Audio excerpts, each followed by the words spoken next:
मैं कुलदीप सिंह पंजाबी लैक्चरर आप सब का एक बार फिर तो स्वागत करता हाँ व्याकरण की इस जमात दे विच। इस तो पहला असी नाम पड़नाम के बारे पढ़ चुके हाँ। अज असी पढ़ांगे क्रिया के बारे। तुसी इस दे विच सब तो पहला क्रिया की परिभाषा, उस तो बाद क्रिया के भेद, क्रिया नूं किन्ने भागां दे विच किवें किवें वंडिया जांदा है, उसके आधार की है, ये बारे जानकारी लवांगे। तो अखीर दे विच आपां अभ्यास करांगे ताकि हमेशा की तरह आपां ये जान पाइए कि असीं किन्ना सीख चुके हाँ। तो जिवें कि तुसीं जानते हो कि सारी सृष्टि है जिहड़ी ओह काम दे विच लगी हुई है, कोई ना कोई क्रिया कर रही है। इत्थों तक कि असीं सौंदे हुए भी कोई ना कोई क्रिया कर रहे होंदे हाँ। जिवें सौण की क्रिया, वो भी एक क्रिया है। जिस शब्द तो किसी काम का होना या करना प्रगट हुंदा है उस नूं असीं क्रिया कहंदे हाँ। जिवें हसना, खेडना, पढ़ना, लिखना, खाना, पीना, ये सारे दे सारे शब्द क्रिया शब्द हैं। हुण आपां क्रिया शब्द की वंड करांगे कई दृष्टियां तो। सब तो पहला असीं कर्म के पक्ष तो लैने हाँ कि उस क्रिया दे नाल कर्म हैगा या नहीं है।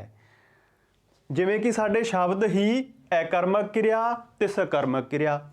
ऐ अगेतर है जो उसके अर्थ हुंदे हन नावाचक। जिस शब्द के अगे यह जुड़ जाता है उसके अर्थ नकारात्मक नैगेटिव हो जाते हैं, नावाचक हो जाते हैं। अकर्मक जिहदे नाल कर्म नहीं है।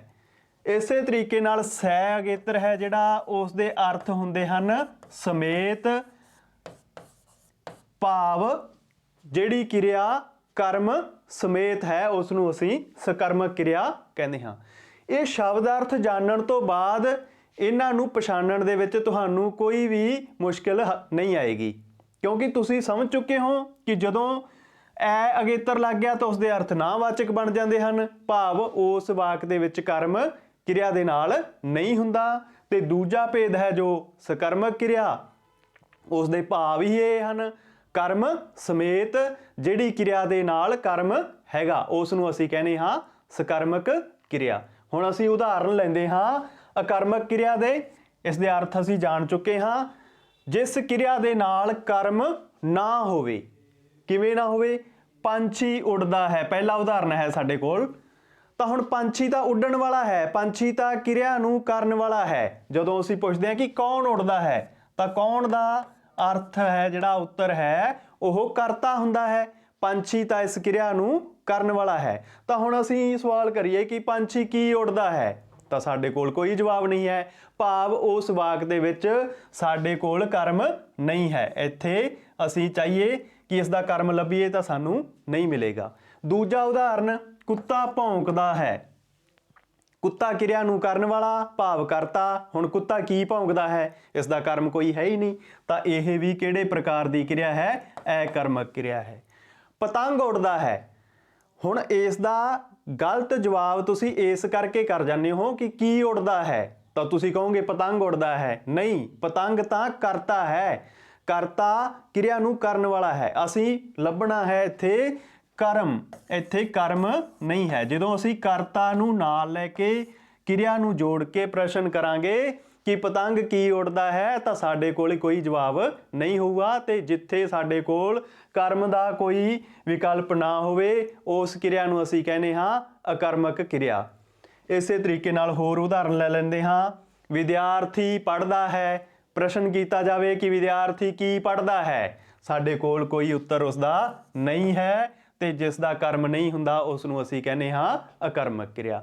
दूजे भेद वल वधदे हाँ सकर्मक क्रिया। सै दे अर्थ असीं समेत पढ़े सी जिहदे नाल कर्म है। हुण असीं इस दे उदाहरणां दे राहीं इसनूं हल करदे हाँ। विद्यार्थी पाठ पढ़दे हन, विद्यार्थी क्रिया नूं करन वाले हन, विद्यार्थी करता हन। तो विद्यार्थी की पढ़ते हैं, असी की जोड़ के सवाल करना है कि विद्यार्थी की पढ़ते हैं, तो साडे कोल उत्तर होगा विद्यार्थी पाठ पढ़ते हैं। तो पाठ इसका कर्म हो गया। तो जिहड़े वाक दे विच क्रिया दे नाल कर्म हुंदा है उसनूं असीं कहने हाँ ਸਕਰਮਕ ਕਿਰਿਆ। ਦੂਜਾ ਉਦਾਹਰਨ ਲੈਂਦੇ ਹਾਂ, ਅਧਿਆਪਕ ਪੰਜਾਬੀ ਪੜ੍ਹਾਉਂਦਾ ਹੈ। ਅਧਿਆਪਕ ਕੀ ਪੜ੍ਹਾਉਂਦਾ ਹੈ? ਸਾਡੇ ਕੋਲੇ ਉੱਤਰ ਆਊਗਾ ਪੰਜਾਬੀ ਪੜ੍ਹਾਉਂਦਾ ਹੈ। ਤਾਂ ਪੰਜਾਬੀ ਇਸ ਦਾ ਕੀ ਹੋ ਗਿਆ? ਕਰਮ ਹੋ ਗਿਆ। ਤਾਂ ਜਿੱਥੇ ਕਰਮ ਹੁੰਦਾ ਹੈ ਉਸ ਨੂੰ ਅਸੀਂ ਕਹਿੰਦੇ ਹਾਂ ਸਕਰਮਕ ਕਿਰਿਆ। ਇਸੇ ਪ੍ਰਕਾਰ ਦੇ ਨਾਲ ਤੀਜੇ ਉਦਾਹਰਨ ਵੱਲ ਵਧਦੇ ਹਾਂ ਅਸੀਂ, ਮਾਤਾ ਰੋਟੀਆਂ ਪਕਾਉਂਦੀ ਹੈ। ਤਾਂ ਸਾਡਾ ਸਵਾਲ ਹੋਊਗਾ ਕਰਮ ਪਤਾ ਕਰਨ ਲਈ, ਮਾਤਾ ਕੀ ਪਕਾਉਂਦੀ ਹੈ? ਮਾਤਾ ਇਸ ਵਾਕ ਦੀ ਕਰਤਾ, ਕਿਰਿਆ ਨੂੰ ਕਰਨ ਵਾਲੀ, ਤੇ ਮਾਤਾ ਕੀ ਪਕਾਉਂਦੀ ਹੈ? ਰੋਟੀਆਂ। ਤਾਂ ਇਸ ਵਾਕ ਦੇ ਵਿੱਚ ਵੀ ਕਰਮ ਹੈਗਾ। ਤਾਂ ਜਿਹੜੇ ਵਾਕ ਦੇ ਵਿੱਚ ਕਰਮ ਹੁੰਦਾ ਹੈ ਉਸ ਨੂੰ ਅਸੀਂ ਕਿਹੜੀ ਕਿਰਿਆ ਕਹਿੰਦੇ ਹਾਂ? ਸਕਰਮਕ ਕਿਰਿਆ। ਇੱਕ ਹੋਰ ਉਦਾਹਰਨ ਲੈਂਦੇ ਹਾਂ, ਬੱਚੇ ਫੁੱਟਬਾਲ ਖੇਡਦੇ ਹਨ। ਤਾਂ ਸਾਡਾ ਸਵਾਲ ਹੋਊਗਾ ਬੱਚੇ ਕੀ ਖੇਡਦੇ ਹਨ? ਸਾਡੇ ਕੋਲੇ ਉੱਤਰ ਮਿਲ ਰਿਹਾ ਹੈ ਫੁੱਟਬਾਲ। ਤਾਂ ਇਸ ਵਾਕ ਦੇ ਵਿੱਚ ਵੀ ਕਰਮ ਹੈਗਾ ਹੈ, ਤੇ ਜਿਹੜੀ ਕਿਰਿਆ ਦੇ ਨਾਲ ਕਰਮ ਹੁੰਦਾ ਹੈ ਉਸ ਨੂੰ ਅਸੀਂ ਕਹਿੰਦੇ ਹਾਂ ਸਕਰਮਕ ਕਿਰਿਆ। ਹੁਣ ਅਸੀਂ ਦੋਨਾਂ ਦੀ ਤੁਲਨਾ ਕਰ ਲੈਂਦੇ ਹਾਂ, ਅਕਰਮਕ ਕਿਰਿਆ ਦੇ ਉਦਾਹਰਨ ਲੈਂਦੇ ਹੋਏ ਤੇ ਸਕਰਮਕ ਕਿਰਿਆ ਦੇ ਉਦਾਹਰਨ ਲੈਂਦੇ ਹੋਏ। ਬੱਚੇ ਖੇਡਦੇ ਹਨ ਅਕਰਮਕ ਕਿਰਿਆ ਦਾ ਉਦਾਹਰਨ ਹੈ। ਇੱਧਰ ਸਾਡੇ ਕੋਲੇ ਕੋਈ ਜਵਾਬ ਨਹੀਂ ਮਿਲਦਾ ਕਿ ਬੱਚੇ ਕੀ ਖੇਡਦੇ ਹਨ, ਤਾਂ ਇਹ ਅਕਰਮਕ ਕਿਰਿਆ ਹੈ। ਜੇ ਅਸੀਂ ਕਹੀਏ ਕਿ ਅਧਿਆਪਕ ਪੜ੍ਹਾ ਰਿਹਾ ਹੈ, ਹੁਣ ਸਾਡੇ ਕੋਲੇ ਵਾਕ ਦੇ ਵਿੱਚ ਇਸ ਦਾ ਕੋਈ ਉੱਤਰ ਨਹੀਂ ਹੈ ਕਿ ਅਧਿਆਪਕ ਕੀ ਪੜ੍ਹਾ ਰਿਹਾ ਹੈ, ਤਾਂ ਇਹ ਅਕਰਮਕ ਕਿਰਿਆ ਦੇ ਉਦਾਹਰਨ ਹੋ ਗਏ। ਇਸ ਪਾਸੇ ਆਪਾਂ ਦੇਖਦੇ ਹਾਂ ਕਿ ਬੱਚੇ ਫੁੱਟਬਾਲ ਖੇਡਦੇ ਹਨ। ਸਾਡੇ ਕੋਲ ਇਸ ਦਾ ਉੱਤਰ ਹੈਗਾ ਕੀ ਦਾ ਉੱਤਰ? ਫੁੱਟਬਾਲ। ਤਾਂ ਇਹ ਕਿਹੜੀ ਕਿਰਿਆ ਦਾ ਉਦਾਹਰਨ ਹੈ? ਸਕਰਮਕ ਕਿਰਿਆ ਦਾ ਉਦਾਹਰਨ ਹੈ। ਦੂਜਾ ਉਦਾਹਰਨ ਦੇਖੀਏ ਕਿ ਅਧਿਆਪਕ ਪੰਜਾਬੀ ਪੜ੍ਹਾ ਰਿਹਾ ਹੈ। ਤਾਂ ਸਾਡੇ ਕੋਲੇ ਉੱਤਰ ਆ ਗਿਆ ਅਧਿਆਪਕ ਕੀ ਪੜ੍ਹਾ ਰਿਹਾ ਹੈ? ਪੰਜਾਬੀ। ਭਾਵ ਇਹਦਾ ਕਰਮ ਇੱਥੇ ਹੈਗਾ, ਤੇ ਜਿਹਦੇ ਨਾਲ ਕਰਮ ਹੁੰਦਾ ਹੈ ਅਸੀਂ ਉਸ ਨੂੰ ਕਹਿੰਦੇ ਹਾਂ ਅਕਰਮਕ ਕਿਰਿਆ ਤੇ ਸਕਰਮਕ ਕਿਰਿਆ। ਇਹਨਾਂ ਦੇ ਬਾਰੇ ਅਸੀਂ ਹੁਣ ਸਿੱਖ ਚੁੱਕੇ ਹਾਂ, ਤੇ ਤੁਸੀਂ ਕਿਤਾਬ ਦੇ ਵਿੱਚੋਂ ਇਹਨਾਂ ਦੇ ਹੋਰ ਉਦਾਹਰਨ ਲੱਭ ਕੇ ਇਹਨਾਂ ਦੀ ਤੁਲਨਾ ਕਰਨੀ ਹੈ ਕਿ ਕਿੱਥੇ ਕਰਮ ਹੈਗਾ, ਕਿੱਥੇ ਕਰਮ ਨਹੀਂ ਹੈ, ਤੇ ਫਿਰ ਉਹਨਾਂ ਦੇ ਸਾਹਮਣੇ ਉਹਨਾਂ ਭੇਦਾਂ ਨੂੰ ਲਿਖਣਾ ਹੈ। ਜੇ ਕਰਮ ਨਹੀਂ ਹੈ ਤਾਂ ਅਕਰਮਕ ਕਿਰਿਆ, ਤੇ ਜੇ ਕਰਮ ਹੈਗਾ ਤਾਂ ਸਕਰਮਕ ਕਿਰਿਆ। ਅੱਗੇ ਵਧਦੇ ਹਾਂ, ਕਾਰਜ ਦੇ ਪੱਖ ਤੋਂ ਜਦੋਂ ਅਸੀਂ ਵੰਡ ਕਰਦੇ ਹਾਂ ਕਿਰਿਆ ਦੀ। ਪਹਿਲੀ ਵੰਡ ਅਸੀਂ ਕਰਮ ਦੇ ਪੱਖ ਤੋਂ ਕਰੀ ਸੀਗੀ, ਜਿੱਥੇ ਕਰਮ ਹੈ ਜਾਂ ਨਹੀਂ ਹੈ ਇਸ ਆਧਾਰ ਤੇ ਅਸੀਂ ਪਤਾ ਕੀਤਾ ਸੀ। ਤੇ ਹੁਣ ਅਸੀਂ ਕਾਰਜ ਦੇ ਪੱਖ ਤੋਂ ਕਿਰਿਆ ਦੀ ਵੰਡ ਕਰਨੀ ਹੈ। ਕਾਰਜ ਦੇ ਪੱਖ ਤੋਂ ਕਿਰਿਆ ਦੀ ਵੰਡ ਕਰਨ ਤੋਂ ਭਾਵ ਹੁੰਦਾ ਹੈ ਕਿ ਉਸ ਕਿਰਿਆ ਨੂੰ ਕਰਨ ਵਾਲਾ ਕੌਣ ਹੈ। ਜੇ ਤਾਂ ਕਿਰਿਆ ਨੂੰ ਕਰਨ ਵਾਲਾ ਕਰਤਾ ਖੁਦ ਹੈ ਫਿਰ ਤਾਂ ਉਹ ਹੁੰਦੀ ਹੈ ਸਧਾਰਨ ਕਿਰਿਆ। ਜੇ ਕਰਤਾ ਕਿਸੇ ਦੂਜੇ ਨੂੰ ਪ੍ਰੇਰਨਾ ਦੇ ਕੇ ਕਿਰਿਆ ਕਰਵਾਉਂਦਾ ਹੈ ਤਾਂ ਫਿਰ ਹੁੰਦੀ ਹੈ ਉਹ ਪ੍ਰੇਰਨਾਰਥਕ ਕਿਰਿਆ। ਤੇ ਜੇ ਕਿਸੇ ਦੂਜੇ ਨੂੰ ਪ੍ਰੇਰਨਾ ਦੇ ਕੇ ਕਿਸੇ ਤੀਜੇ ਤੋਂ ਕਿਰਿਆ ਕਰਵਾਉਂਦਾ ਹੈ ਤਾਂ ਉਸ ਨੂੰ ਅਸੀਂ ਕਹਿੰਦੇ ਹਾਂ ਦੂਰੀ ਪ੍ਰੇਰਨਾਰਥਕ ਕਿਰਿਆ। ਇਸ ਦਾ ਅਸੀਂ ਇੱਕ ਬਹੁਤ ਵਧੀਆ ਉਦਾਹਰਨ ਲੈਂਦੇ ਹਾਂ ਕਿ ਜਿਵੇਂ ਤੁਸੀਂ ਸਕੂਲ ਤੋਂ ਆਏ ਤੇ ਤੁਸੀਂ ਖੁਦ ਪਾਣੀ ਪੀ ਲਿਆ, ਕਿਰਿਆ ਨੂੰ ਕਰਨ ਵਾਲੇ ਤੁਸੀਂ ਖੁਦ, ਤੁਸੀਂ ਉਸ ਕਿਰਿਆ ਦੇ ਕਰਤਾ, ਪਾਣੀ ਪੀਣ ਦੇ ਖੁਦ ਹੋ ਕਰਤਾ, ਤਾਂ ਉਹ ਕਿਰਿਆ ਹੋਈ ਸਧਾਰਨ ਕਿਰਿਆ। ਜਦੋਂ ਕਿਸੇ ਤੁਸੀਂ ਛੋਟੇ ਭੈਣ ਭਰਾ ਤੋਂ ਪਾਣੀ ਮੰਗਵਾ ਕੇ ਪੀਤਾ ਜਾਂ ਆਪਣੇ ਮਾਤਾ ਪਿਤਾ ਤੋਂ ਮੰਗਵਾ ਕੇ ਪੀਤਾ, ਭਾਵ ਤੁਸੀਂ ਕਿਰਿਆ ਨੂੰ ਖੁਦ ਨਹੀਂ ਕੀਤਾ, ਕਿਸੇ ਦੂਜੇ ਤੋਂ ਕਰਵਾਇਆ, ਤਾਂ ਉਦੋਂ ਹੁੰਦੀ ਆ ਉਹ ਪ੍ਰੇਰਨਾਰਥਕ ਕਿਰਿਆ। ਇੱਥੇ ਹੁਣ ਤੁਸੀਂ ਕਿਰਿਆ ਨੂੰ ਖੁਦ ਨਾ ਕਰਕੇ ਕਿਸੇ ਦੂਜੇ ਤੋਂ ਕਰਵਾਇਆ, ਪ੍ਰੇਰਨਾ ਦੇ ਕੇ ਕਰਵਾਇਆ, ਤਾਂ ਇਹ ਹੁੰਦੀ ਹੈ ਪ੍ਰੇਰਨਾਰਥਕ ਕਿਰਿਆ। ਤਾਂ ਹੁਣ ਕੀ ਹੁੰਦਾ ਹੈ ਕਈ ਵਾਰੀ ਕਿ ਜਿਸ ਨੂੰ ਆਪਾਂ ਕਹਿੰਦੇ ਹਾਂ ਕਿ ਪਾਣੀ ਲਿਆ ਕੇ ਦਿਓ, ਉਹ ਪਾਣੀ ਖੁਦ ਨਾ ਲਿਆ ਕੇ ਦੇ ਕੇ ਕਿਸੇ ਤੀਜੇ ਨੂੰ ਕਹਿ ਦਿੰਦਾ ਹੋਰ ਕਿ ਤੂੰ ਉਸ ਨੂੰ ਪਾਣੀ ਦਿਆ, ਭਾਵ ਉਸ ਨੂੰ ਕਿਹਾ ਗਿਆ, ਉਸਨੇ ਖੁਦ ਕਿਰਿਆ ਨਹੀਂ ਕੀਤੀ, ਕਿਸੇ ਹੋਰ ਦੂਜੇ ਤੋਂ ਕਰਵਾਤੀ, ਤਾਂ ਇਹ ਹੁੰਦੀ ਹੈ ਦੂਰੀ ਪ੍ਰੇਰਨਾਰਥਕ ਕਿਰਿਆ। ਭਾਵ ਜਿਸ ਨੂੰ ਤੁਸੀਂ ਪ੍ਰੇਰਨਾ ਦਿੱਤੀ ਸੀ ਉਸਨੇ ਪ੍ਰੇਰਨਾ ਗ੍ਰਹਿਣ ਨਾ ਕਰਦੇ ਹੋਏ ਉਹ ਪ੍ਰੇਰਨਾ ਕਿਸੇ ਦੂਜੇ ਨੂੰ ਦੇ ਦਿੱਤੀ, ਤਾਂ ਇਹ ਕਿਰਿਆ ਦਾ ਜਿਹੜਾ ਭੇਦ ਹੈ ਇਹ ਹੈ ਦੂਰੀ ਪ੍ਰੇਰਨਾਰਥਕ ਕਿਰਿਆ। ਉਦਾਹਰਨਾਂ ਦੇ ਰਾਹੀਂ ਅਸੀਂ ਹੱਲ ਕਰਦੇ ਹਾਂ ਇਸ ਨੂੰ। ਉਹ ਕਿਤਾਬ ਪੜ੍ਹਦਾ ਹੈ, ਮੈਂ ਕਿਤਾਬ ਪੜ੍ਹਦਾ ਹਾਂ, ਤੁਸੀਂ ਲਿਖਦੇ ਹੋ, ਤਾਂ ਇਹਨਾਂ ਕਿਰਿਆਵਾਂ ਨੂੰ ਕਰਨ ਵਾਲਾ ਕਰਤਾ ਆਪ ਹੈ। ਤਾਂ ਜਦੋਂ ਕਿਰਿਆ ਨੂੰ ਕਰਨ ਵਾਲਾ ਕਰਤਾ ਆਪ ਹੁੰਦਾ ਹੈ ਉਹ ਕਿਹੜੀ ਕਿਰਿਆ ਹੁੰਦੀ ਹੈ? ਸਧਾਰਨ ਕਿਰਿਆ।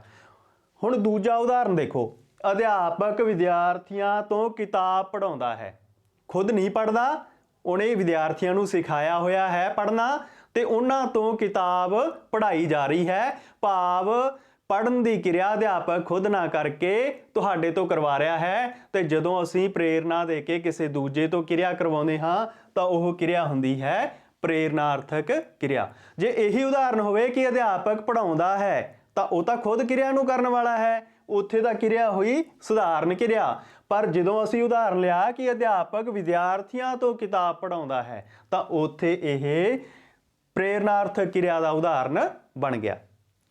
ਹੁਣ ਅਸੀਂ ਵੇਖਦੇ ਹਾਂ ਦੂਹਰੀ ਪ੍ਰੇਰਨਾਰਥਕ ਕਿਰਿਆ ਦਾ। ਜਿਵੇਂ ਕਈ ਵਾਰ ਤੁਸੀਂ ਕੋਈ ਸਫਲਤਾ ਪ੍ਰਾਪਤ ਕਰਦੇ ਹੋ ਤੇ ਫਿਰ ਆਪਣੇ ਘਰ ਵਾਲਿਆਂ ਤੋਂ ਕੁਝ ਮੰਗ ਕਰਦੇ ਹੋ। ਜਿਵੇਂ ਤੁਸੀਂ ਵਧੀਆ ਰਿਜ਼ਲਟ ਲੈ ਕੇ ਆਏ ਤੇ ਤੁਸੀਂ ਘਰ ਵਾਲਿਆਂ ਤੋਂ ਮੰਗ ਕਰੋਗੇ। ਇੱਥੇ ਆਪਾਂ ਉਦਾਹਰਨ ਲੈਂਦੇ ਹਾਂ, ਮੈਂ ਪਿਤਾ ਜੀ ਨੂੰ ਕਿਹਾ ਕਿ ਮੇਰੇ ਲਈ ਦਰਜੀ ਕੋਲੋਂ ਇੱਕ ਨਵੀਂ ਵਰਦੀ ਸਿਲਵਾ ਦਿਓ। ਕਿਹਾ ਪਿਤਾ ਜੀ ਨੂੰ ਕਿਹਾ ਹੈ ਤੇ ਡਰੈਸ ਕਿਹਨੇ ਸਿਉਂ ਕੇ ਦੇਣੀ ਹੈ, ਵਰਦੀ ਕਿਹਨੇ ਸਿਉਂ ਕੇ ਦੇਣੀ ਹੈ, ਦਰਜੀ ਨੇ। ਯਾਨੀ ਕਿ ਪਿਤਾ ਜੀ ਨੇ ਉਹ ਕਿਰਿਆ ਖੁਦ ਨਹੀਂ ਕਰਨੀ, ਕਿਸੇ ਦੂਜੇ ਤੋਂ ਕਰਵਾਉਣੀ ਹੈ। ਕਿਹਦੇ ਲਈ? ਆਪਣੇ ਲਈ। ਤਾਂ ਇਹ ਦੂਹਰੀ ਪ੍ਰੇਰਨਾਰਥਕ ਕਿਰਿਆ ਦਾ ਉਦਾਹਰਨ ਹੋ ਗਿਆ। ਇਹ ਸੀ ਆਪਣੀ ਕਾਰਜ ਦੇ ਪੱਖ ਤੋਂ ਕਿਰਿਆ ਦੀ ਕੀਤੀ ਗਈ ਵੰਡ। ਹੁਣ ਅਸੀਂ ਅਗਲੇ ਭੇਦ ਦੇ ਬਾਰੇ ਗੱਲ ਕਰਦੇ ਹਾਂ। ਕਿਰਿਆ ਦੀ ਵੰਡ ਬਣਾਵਟ ਜਾਂ ਬਣਤਰ ਦੇ ਪੱਖ ਤੋਂ ਅਸੀਂ ਕਰਦੇ ਹਾਂ ਕਿ ਬਣਾਵਟ ਦੇ ਪੱਖ ਤੋਂ ਜਾਂ ਬਣਤਰ ਦੇ ਪੱਖ ਤੋਂ ਕਿਰਿਆ ਕਿਵੇਂ ਹੁੰਦੀ ਹੈ। ਤਾਂ ਜਦੋਂ ਤਾਂ ਕਿਰਿਆ ਬਣਦੀ ਹੈ ਇੱਕ ਸ਼ਬਦ ਤੋਂ, ਇੱਕ ਹੀ ਸ਼ਬਦ ਹੋਵੇ ਉਸ ਨੂੰ ਬਣਾਉਣ ਵਾਲਾ, ਉਦੋਂ ਅਸੀਂ ਉਸ ਨੂੰ ਕਹਿੰਦੇ ਹਾਂ ਇਕਹਿਰੀ ਕਿਰਿਆ। ਤੇ ਜਦੋਂ ਇੱਕ ਤੋਂ ਵਧੇਰੇ ਸ਼ਬਦ ਉਸ ਕਿਰਿਆ ਨੂੰ ਬਣਾਉਣ ਦੇ ਵਿੱਚ ਯੋਗਦਾਨ ਪਾਉਂਦੇ ਹਨ, ਭਾਵ ਉਹ ਕਿਰਿਆ ਇੱਕ ਤੋਂ ਜ਼ਿਆਦਾ ਸ਼ਬਦਾਂ ਤੋਂ ਬਣਦੀ ਹੈ, ਤਾਂ ਉਸ ਨੂੰ ਅਸੀਂ ਸੰਯੁਕਤ ਜਾਂ ਸੰਯੁਕਤ ਕਿਰਿਆ ਕਹਿੰਦੇ ਹਾਂ। ਭਾਵ ਕਿ ਉਹ ਇੱਕ ਸ਼ਬਦ ਤੋਂ ਜ਼ਿਆਦਾ ਸ਼ਬਦਾਂ ਤੋਂ ਬਣਦੀ ਹੈ। ਜਿਵੇਂ ਅਸੀਂ ਉਦਾਹਰਨ ਲਈਏ ਕਿ ਤੂੰ ਕਿਤਾਬ ਪੜ੍ਹ। ਪੜ੍ਹਨ ਦੀ ਜਿਹੜੀ ਕਿਰਿਆ ਹੈ ਉਹ ਇੱਕ ਹੀ ਸ਼ਬਦ ਤੋਂ ਹੋ ਰਹੀ ਹੈ, ਇੱਕ ਹੀ ਸ਼ਬਦ ਹੈ ਇੱਥੇ, ਤਾਂ ਅਸੀਂ ਇਸ ਨੂੰ ਇਕਹਿਰੀ ਕਿਰਿਆ ਕਹਾਂਗੇ। ਇਸੇ ਤਰੀਕੇ ਨਾਲ ਦੂਜਾ ਉਦਾਹਰਨ ਹੈ, ਉਹ ਕਿਤਾਬ ਪੜ੍ਹਦਾ ਹੈ ਜੋ ਸਹਾਇਕ ਕਿਰਿਆ ਹੈ ਜਿਹਦੀ ਗੱਲ ਅਸੀਂ ਅੱਗੇ ਕਰਨੀ ਹੈ। ਮੁੱਖ ਕਿਰਿਆ ਦੇ ਵਿੱਚ ਇੱਕ ਹੀ ਸ਼ਬਦ ਆਇਆ ਹੈ ਪੜ੍ਹਦਾ, ਤਾਂ ਇਹ ਵੀ ਬਣਾਵਟ ਜਾਂ ਬਣਤਰ ਦੇ ਪੱਖ ਤੋਂ ਇਕਹਿਰੀ ਕਿਰਿਆ ਹੈ। ਹੁਣ ਅਸੀਂ ਦੂਜੇ ਉਦਾਹਰਨ ਲੈਂਦੇ ਹਾਂ, ਮੈਂ ਰੋਜ਼ ਖੇਡਿਆ ਕਰਾਂਗਾ। ਦੋ ਸ਼ਬਦਾਂ ਦੇ ਰਾਹੀਂ ਬਣ ਰਹੀ ਹੈ। ਮੈਂ ਰੋਜ਼ ਖੇਡਿਆ ਨਹੀਂ। ਜਦੋਂ ਆਪਾਂ ਪੂਰਾ ਵਾਕ ਕਹਿੰਦੇ ਆ ਮੈਂ ਰੋਜ਼ ਖੇਡਿਆ ਕਰਾਂਗਾ, ਭਾਵ ਦੋ ਸ਼ਬਦਾਂ ਦੇ ਨਾਲ ਇਹ ਕਿਰਿਆ ਬਣੀ। ਦੋ ਸ਼ਬਦ ਸੰਯੁਕਤ ਹੋ ਗਏ। ਸੰਯੁਕਤ ਦਾ ਮਤਲਬ ਜੁੜਨਾ। ਤਾਂ ਜਦੋਂ ਦੋ ਸ਼ਬਦ ਜੁੜ ਕੇ ਕਿਰਿਆ ਬਣਾਉਂਦੇ ਹਨ ਉਹਨਾਂ ਨੂੰ ਅਸੀਂ ਕਹਿੰਦੇ ਹਾਂ ਸੰਯੁਕਤ ਕਿਰਿਆ। ਅਗਲਾ ਉਦਾਹਰਨ ਦੇਖਦੇ ਹਾਂ, ਅੰਦਰ ਆਉਣ ਤੋਂ ਪਹਿਲਾਂ ਘੰਟੀ ਵਜਾ ਦਿਆ ਕਰੋ। ਤਿੰਨ ਸ਼ਬਦ, ਵਜਾ ਦਿਆ ਕਰੋ, ਤਿੰਨ ਸ਼ਬਦਾਂ ਦੇ ਨਾਲ ਕਿਰਿਆ ਬਣ ਰਹੀ ਹੈ, ਤਿੰਨ ਸ਼ਬਦਾਂ ਦੇ ਜੋੜ ਦੇ ਨਾਲ। ਤਾਂ ਇਹ ਬਣਤਰ ਜਾਂ ਬਣਾਵਟ ਦੇ ਪੱਖ ਤੋਂ ਹੋ ਗਈ ਸੰਯੁਕਤ ਕਿਰਿਆ। ਮੁੱਖ ਰੂਪ ਤੋਂ ਧਿਆਨ ਦੇਣ ਵਾਲੀ ਗੱਲ ਇਹੀ ਹੈ ਕਿ ਉਸ ਸ਼ਬਦ ਜਿਹੜਾ ਕਿਰਿਆ ਦਾ ਹੈ ਉਸ ਨੂੰ ਬਣਾਉਣ ਦੇ ਵਿੱਚ ਕਿੰਨੇ ਸ਼ਬਦ ਹਨ। ਜੇ ਤਾਂ ਉਹ ਇੱਕ ਸ਼ਬਦ ਹੈ ਤਾਂ ਇਕਹਿਰੀ ਕਿਰਿਆ, ਇੱਕ ਤੋਂ ਜ਼ਿਆਦਾ ਹੈ ਤਾਂ ਸੰਯੁਕਤ ਜਾਂ ਸੰਯੁਕਤ ਕਿਰਿਆ। ਹੁਣ ਅਸੀਂ ਮੁੱਖ ਕਿਰਿਆ, ਸਹਾਇਕ ਕਿਰਿਆ ਤੇ ਸੰਸਰਗੀ ਕਿਰਿਆ ਦੀ ਗੱਲ ਕਰਦੇ ਹਾਂ। ਵਾਕ ਦੇ ਵਿੱਚ ਹੋਣ ਵਾਲਾ ਜਿਹੜਾ ਮੁੱਖ ਕੰਮ ਹੁੰਦਾ ਹੈ, ਮੁੱਖ ਜਿਹੜੇ ਉਸ ਦੇ ਵਿੱਚ ਕਾਰਜ ਹੁੰਦਾ ਹੈ, ਉਸ ਨੂੰ ਅਸੀਂ ਮੁੱਖ ਕਿਰਿਆ ਜਾਂ ਮੂਲ ਕਿਰਿਆ ਕਹਿੰਦੇ ਹਾਂ। ਉਸ ਦੇ ਵਿੱਚ ਕਿਹੜੀ ਸਾਨੂੰ ਸੂਚਨਾ ਮਿਲ ਰਹੀ ਹੈ, ਕਿਹੜਾ ਉਸ ਦੇ ਵਿੱਚ ਕੰਮ ਹੋ ਰਿਹਾ ਹੈ। ਜਿਵੇਂ ਉਦਾਹਰਨ ਲੈਂਦੇ ਹਾਂ ਅਸੀਂ, ਵਿਦਿਆਰਥੀ ਪੜ੍ਹਦੇ ਹਨ। ਹੁਣ ਇੱਥੇ ਮੂਲ ਕੰਮ ਕੀ ਹੋ ਰਿਹਾ ਹੈ, ਮੁੱਖ ਕੰਮ ਕੀ ਹੋ ਰਿਹਾ ਹੈ, ਪੜ੍ਹਨ ਦਾ। ਤਾਂ ਪੜ੍ਹਦੇ ਇੱਥੇ ਮੁੱਖ ਕਿਰਿਆ ਹੈ। ਦੂਜਾ ਸਹਾਇਕ ਕਿਰਿਆ। ਸਹਾਇਕ ਕਿਰਿਆ ਕਿਹੜੀ ਹੁੰਦੀ ਹੈ, ਜੋ ਮੁੱਖ ਕਿਰਿਆ ਦੀ ਸਹਾਇਤਾ ਲਈ ਆਉਂਦੀ ਹੈ। ਉਹ ਕਿਹੜੇ ਸ਼ਬਦ ਹੁੰਦੇ ਹਨ, ਵਰਤਮਾਨ ਕਾਲ ਦੇ ਵਿੱਚ ਹੈ ਤੇ ਹਨ, ਹਾਂ, ਇਹ ਸ਼ਬਦ ਆਉਂਦੇ ਹਨ। ਭੂਤਕਾਲ ਦੇ ਵਿੱਚ ਸੀ, ਸਨ, ਇਹ ਸ਼ਬਦ ਆਉਂਦੇ ਹਨ ਮੁੱਖ ਕਿਰਿਆ ਦੀ ਸਹਾਇਤਾ ਦੇ ਲਈ। ਇਹਨਾਂ ਨੂੰ ਅਸੀਂ ਕਹਿੰਦੇ ਹਾਂ ਸਹਾਇਕ ਕਿਰਿਆ। ਤੇ ਭਵਿੱਖ ਕਾਲ ਦੇ ਲਈ ਕੋਈ ਵੱਖਰੀ ਸਹਾਇਕ ਕਿਰਿਆ ਨਹੀਂ ਹੁੰਦੀ। ਮੁੱਖ ਕਿਰਿਆ ਦੇ ਨਾਲ ਹੀ ਗਾ, ਗੇ, ਗੀ ਇਹੋ ਜਿਹੇ ਸ਼ਬਦ ਜੁੜ ਜਾਂਦੇ ਹਨ। ਜਿਵੇਂ ਮੈਂ ਜਾਵਾਂਗਾ, ਉਹ ਜਾਵੇਗਾ, ਮੈਂ ਆਊਂਗਾ। ਗਾ ਸ਼ਬਦ ਅਖੀਰ ਦੇ ਵਿੱਚ ਮੁੱਖ ਕਿਰਿਆ ਦੇ ਨਾਲ ਜੁੜ ਕੇ ਸਹਾਇਕ ਕਿਰਿਆ ਦਾ ਕੰਮ ਦਿੰਦਾ ਹੈ। ਵੱਖਰਾ ਕੋਈ ਸ਼ਬਦ ਉਸ ਦੇ ਵਿੱਚ ਨਹੀਂ ਹੁੰਦਾ। ਜਿਵੇਂ ਵਰਤਮਾਨ ਕਾਲ ਦੇ ਵਿੱਚ ਹੈ ਤੇ ਹਨ ਹੁੰਦੇ ਹਨ, ਤੇ ਭੂਤਕਾਲ ਦੇ ਵਿੱਚ ਬੀਤੇ ਹੋਏ ਸਮੇਂ ਦੇ ਲਈ ਸੀ ਤੇ ਸਨ ਹੁੰਦੇ ਹਨ, ਉਵੇਂ ਭਵਿੱਖ ਕਾਲ ਦੇ ਲਈ ਸਹਾਇਕ ਕਿਰਿਆ ਨਹੀਂ ਹੁੰਦੀ। ਸੰਸਰਗੀ ਕਿਰਿਆ ਕਿਹੜੀ ਹੁੰਦੀ ਹੈ? ਸੰਸਰਗੀ ਕਿਰਿਆ ਉਦੋਂ ਹੁੰਦੀ ਹੈ ਜਦੋਂ ਸਹਾਇਕ ਕਿਰਿਆ ਹੀ ਮੁੱਖ ਕਿਰਿਆ ਦਾ ਕੰਮ ਕਰੇ। ਭਾਵ ਕਿ ਕਿਸੇ ਵਾਕ ਦੇ ਵਿੱਚ ਮੁੱਖ ਕਿਰਿਆ ਹੋਵੇ ਹੀ ਨਾ ਤੇ ਉੱਥੇ ਸਹਾਇਕ ਕਿਰਿਆ ਮੁੱਖ ਕਿਰਿਆ ਦਾ ਕੰਮ ਕਰੇ। ਉਹ ਕਿਵੇਂ? ਹੁਣ ਅਸੀਂ ਉਦਾਹਰਨ ਦੇਖਦੇ ਹਾਂ ਕਿ ਫੁੱਲ ਸੁੰਦਰ ਹੈ। ਫੁੱਲ ਜਿਹੜਾ ਹੈ ਉਹ ਨਾਮ ਸ਼ਬਦ ਹੈ, ਸੁੰਦਰ ਉਸ ਦਾ ਵਿਸ਼ੇਸ਼ਣ ਹੈ ਸਹਾਇਕ ਕਿਰਿਆ ਹੈ ਤੇ ਕਿਰਿਆ ਤਾਂ ਇਸ ਦੇ ਵਿੱਚ ਆਈ ਨਹੀਂ। ਫਿਰ ਜਦੋਂ ਕਿਰਿਆ ਨਹੀਂ ਆਉਂਦੀ, ਸਹਾਇਕ ਕਿਰਿਆ ਮੁੱਖ ਕਿਰਿਆ ਦਾ ਕੰਮ ਕਰਦੀ ਹੈ, ਉਦੋਂ ਅਸੀਂ ਸਹਾਇਕ ਕਿਰਿਆ ਨੂੰ ਹੀ ਸੰਸਰਗੀ ਜਾਂ ਜੋੜੂ ਕਿਰਿਆ ਕਹਿੰਦੇ ਹਾਂ। ਭਾਵ ਉਹ ਹੀ ਵਾਕ ਨੂੰ ਜੋੜਨ ਦਾ ਕੰਮ ਕਰ ਰਹੀ ਹੈ। ਇੱਥੇ ਮੁੱਖ ਕਿਰਿਆ ਕੋਈ ਆਈ ਹੀ ਨਹੀਂ। ਹੁਣ ਅਸੀਂ ਅਗਲਾ ਉਦਾਹਰਨ ਦੇਖਦੇ ਹਾਂ ਕਿ ਉਹ ਕਲਾਕਾਰ ਹੈ। ਹੁਣ ਇੱਥੇ ਵੀ ਮੁੱਖ ਕਿਰਿਆ ਨਹੀਂ ਹੈ ਤੇ ਮੁੱਖ ਕਿਰਿਆ ਨਾ ਹੋਵੇ, ਸਹਾਇਕ ਕਿਰਿਆ ਹੀ ਮੁੱਖ ਕਿਰਿਆ ਦਾ ਕੰਮ ਕਰੇ, ਉਸ ਨੂੰ ਅਸੀਂ ਸੰਸਰਗੀ ਜਾਂ ਜੋੜੂ ਕਿਰਿਆ ਕਹਿੰਦੇ ਹਾਂ। ਤਿੰਨੇ ਹੀ ਉਦਾਹਰਨ ਅਸੀਂ ਦੇਖ ਚੁੱਕੇ ਹਾਂ, ਮੁੱਖ ਕਿਰਿਆ ਦਾ, ਸਹਾਇਕ ਕਿਰਿਆ ਦਾ, ਸੰਸਰਗੀ ਕਿਰਿਆ ਦਾ। ਇਹ ਸ਼ਬਦ ਹੈ ਜੋ ਮੁੱਖ ਕਿਰਿਆ ਹੈ, ਇਹ ਇਹਦੀ ਸਹਾਇਤਾ ਲਈ ਆਇਆ ਹੋਇਆ ਸਹਾਇਕ ਕਿਰਿਆ ਹੈ। ਤਾਂ ਅਸੀਂ ਇਹਨਾਂ ਦੇ ਹੁਣ ਅਭਿਆਸ ਕਰਦੇ ਹੋਏ ਅੱਗੇ ਜਾਣਦੇ ਹਾਂ ਕਿ ਅਸੀਂ ਕਿੰਨਾ ਸਿੱਖੇ ਹਾਂ। ਕਰਮ ਦੇ ਪੱਖ ਤੋਂ ਪਹਿਲਾਂ ਅਸੀਂ ਅਭਿਆਸ ਕਰਦੇ ਹਾਂ ਕਿ ਕਿਰਿਆ ਦੇ ਨਾਲ ਜੇ ਕਰਮ ਹੈਗਾ ਤਾਂ ਸਹਿਕਰਮਕ ਕਿਰਿਆ, ਜੇ ਨਹੀਂ ਹੈ ਤਾਂ ਅਕਰਮਕ ਕਿਰਿਆ। ਇਹ ਆਪਾਂ ਸਿੱਖਿਆ ਸੀ ਤੇ ਹੁਣ ਤੁਸੀਂ ਮੇਰੇ ਨਾਲ ਇਸ ਦਾ ਅਭਿਆਸ ਕਰਨਾ ਹੈ। ਵੀਡੀਓ ਨੂੰ ਪੌਜ਼ ਕਰਕੇ ਦੇਖਣਾ ਹੈ ਕਿ ਤੁਹਾਡਾ ਸਹੀ ਉੱਤਰ ਆ ਰਿਹਾ ਹੈ ਜਾਂ ਨਹੀਂ ਆ ਰਿਹਾ ਹੈ। ਤਾਂ ਪਹਿਲਾ ਉਦਾਹਰਨ ਅਸੀਂ ਦੇਖਦੇ ਹਾਂ, ਧੋਬੀ ਕੱਪੜੇ ਧੋ ਰਿਹਾ ਹੈ। ਤਾਂ ਸਾਡਾ ਪ੍ਰਸ਼ਨ ਹੋਊਗਾ ਧੋਬੀ ਕੀ ਧੋ ਰਿਹਾ ਹੈ? ਸਾਡੇ ਕੋਲ ਉੱਤਰ ਆ ਜਾਊਗਾ ਕੋਈ ਜਾਂ ਨਹੀਂ ਆਊਗਾ? ਨਿਸ਼ਚਿਤ ਰੂਪ ਤੋਂ ਆ ਜਾਊਗਾ ਕੱਪੜੇ ਧੋ ਰਿਹਾ ਹੈ। ਤਾਂ ਜਿੱਥੇ ਸਾਨੂੰ ਕੀ ਦਾ ਉੱਤਰ ਮਿਲ ਜੂਗਾ, ਭਾਵ ਉਹ ਕਰਮ ਹੁੰਦਾ ਹੈ, ਤਾਂ ਸਾਡੇ ਕੋਲ ਕਰਮ ਆ ਚੁੱਕਿਆ ਹੈ। ਤਾਂ ਇਹ ਕਿਹੜੀ ਕਿਰਿਆ ਹੈ? ਸਹਿਕਰਮਕ ਕਿਰਿਆ ਹੈ। ਹੁਣ ਅਸੀਂ ਦੂਜੇ ਉਦਾਹਰਨ ਵੱਲ ਵਧਦੇ ਹਾਂ। ਕੁੜੀ ਰੱਸੀ ਟੱਪਦੀ ਹੈ। ਤਾਂ ਕੁੜੀ ਕੀ ਟੱਪਦੀ ਹੈ? ਰੱਸੀ, ਭਾਵ ਇੱਥੇ ਵੀ ਕਰਮ ਹੈਗਾ, ਇਹ ਵੀ ਸਹਿਕਰਮਕ ਕਿਰਿਆ ਦਾ ਉਦਾਹਰਨ ਹੈ। ਅਗਲਾ ਉਦਾਹਰਨ, ਦਰਜੀ ਕੱਪੜੇ ਸਿਉਂ ਰਿਹਾ ਹੈ। ਦਰਜੀ ਕੀ ਸਿਉਂ ਰਿਹਾ ਹੈ? ਉੱਤਰ ਮਿਲ ਗਿਆ ਸਾਨੂੰ ਕੱਪੜੇ। ਤਾਂ ਇਹ ਵੀ ਸਕਰਮਕ ਕਿਰਿਆ ਦਾ ਉਦਾਹਰਨ ਹੈ। ਬੱਚੇ ਹੱਸ ਰਹੇ ਹਨ। ਤਾਂ ਹੁਣ ਸਾਡਾ ਸਵਾਲ ਹੋਊਗਾ ਬੱਚੇ ਕੀ ਹੱਸ ਰਹੇ ਹਨ? ਸਾਡੇ ਕੋਲੇ ਉੱਤਰ ਹੀ ਨਹੀਂ ਹੈ। ਤਾਂ ਜਦੋਂ ਸਾਡੇ ਕੋਲੇ ਕੀ ਦਾ ਉੱਤਰ ਨਹੀਂ ਹੋਊਗਾ, ਉਹ ਕਿਰਿਆ ਹੋਊਗੀ ਅਕਰਮਕ ਕਿਰਿਆ। ਰਾਮ ਪੜ੍ਹਦਾ ਹੈ। ਸਾਡੇ ਕੋਲ ਕੀ ਦਾ ਉੱਤਰ ਹੈ? ਰਾਮ ਕੀ ਪੜ੍ਹਦਾ ਹੈ? ਨਹੀਂ ਹੈ। ਤਾਂ ਇਹ ਵੀ ਕਿਹੜੇ ਪ੍ਰਕਾਰ ਦੀ ਕਿਰਿਆ ਹੈ? ਅਕਰਮਕ ਕਿਰਿਆ।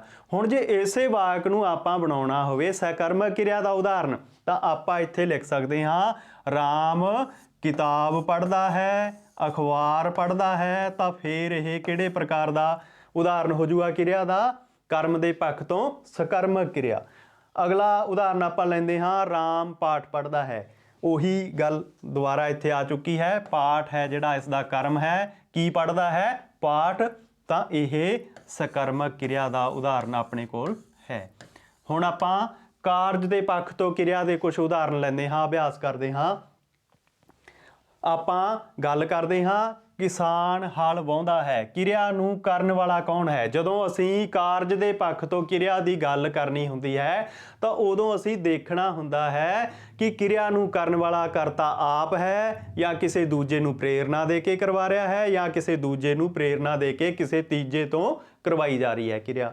ਤਾਂ ਹੁਣ ਕਿਸਾਨ ਹਲ ਵਾਹੁੰਦਾ ਹੈ, ਕਿਰਿਆ ਨੂੰ ਕਰਨ ਵਾਲਾ ਕੌਣ ਹੈ? ਕਿਸਾਨ ਖੁਦ ਹੈ। ਤਾਂ ਜਦੋਂ ਖੁਦ ਕਿਰਿਆ ਕਰਦਾ ਹੈ ਉਹ ਹੁੰਦੀ ਹੈ ਸਧਾਰਨ ਕਿਰਿਆ। ਦੂਜੇ ਉਦਾਹਰਨ ਵੱਲ ਵਧਦੇ ਹਾਂ।